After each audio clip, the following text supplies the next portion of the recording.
All right, me. It is a Tuesday evening in early December, and I spent a chunk of it reading The Road to Oz, which is the fifth Wonderful Wizard of Oz book. Um, it's actually like the 10th listed in here. The joys of cheap printing. But yes, The Road to Oz. Um, this is the first piece, and I suspect there will be a lot more of them, which falls in line with a pretty stated goal that existed by L. Frank Baum, which is the creation of stories for children that are just stories, right? Taking the moral lessons out of it, sanitizing them in a way. In general, L. Frank Baum is kind of credited as one of the biggest contributors to the sanitization of children's literature, and the way that we now view the way that we should approach children's literature. So yeah. And I say that because it's like this specific piece, and I'm afraid the recipes are going to be the same way with this, but especially with The Road to Oz compared to the first four, it is like playing a game of Chutes and Ladders. You know exactly what's going to happen. You just don't know how you're going to get there. But even the way that you're going to get there isn't going to be too, it's going to be just derivative, right? It's not going to be too off of where these stories have been in the past, right? You're going to spend the last, quarter of the book just re-meeting everyone to do some sort of celebration, right? So, I mean, it's a children's book that I had to stop in the middle of it, not read for like 2 days, just because of how monotonous it gets, right?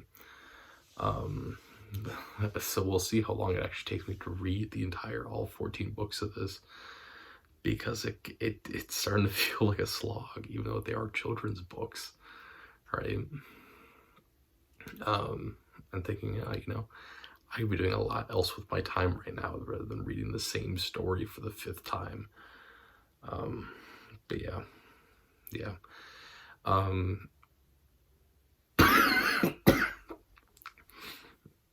You also get this kind of sanitization of where, like, within the first Wonderful Wizard of Oz,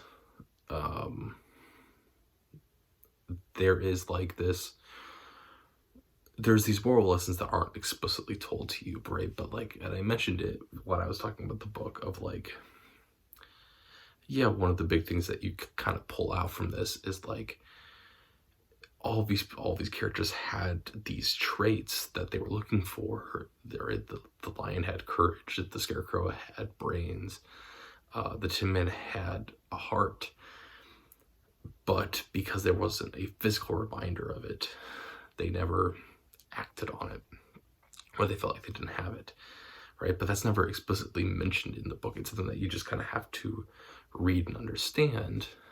And so, like, it's just like one layer deep of thinking, but for a children's story, I think that's important, right? Versus now we get to this of where like any of like the anything that L. Frank Baum wants people to pull out of it, he just explicitly states, right? And so like there's the point of where we re-meet the lion and we re-meet the tiger, and the lion just basically straight up says, it's just as important for people it is more important what people think of you rather than what you really are, right? It just straight up says that. which is something that I think would have been like a great thing for a parent to pull out, or a child to pull out of this piece, and this small little interaction, as well as a lot of the other interactions that occur, right? Because you get the same thing with one of the newly introduced characters, or the two newly introduced characters in Button Bright and the Shaggy Man, in which the Shaggy Man ends up being this character that is like clever, but not necessarily like smart. Is very kind. It's very warm-hearted. But then we get into this whole thing at the very end, where he gets this whole chapter dedicated to him once he arrives at the palace, of like, no one ever treats him well because he is the Shaggy Man. He's a homeless person. He's a vagrant, right? And so, he has all these wonderful qualities, but because people immediately assume something of him because of how he is and who he is as a person, right? He never gets to share those things. This a similar thing with Button Bright, of where he is named this way, and so people believe that he is incredibly smart. When in reality, as the Scarecrow so eloquently points out, once the Scarecrow finally meets Button Bright, is this whole thing of, some buttons are shiny and gold and shiny and silver, so made of tin, and some of them have cloth thrown over them, and you can't see that they're shiny, but you think they are. And you, Button Bright, are that pin.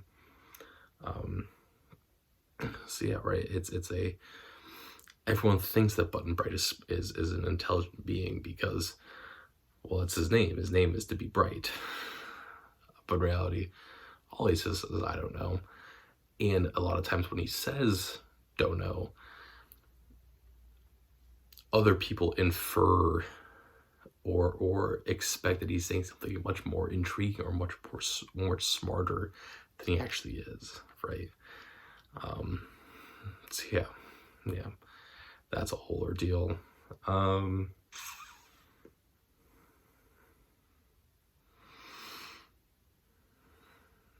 Yeah.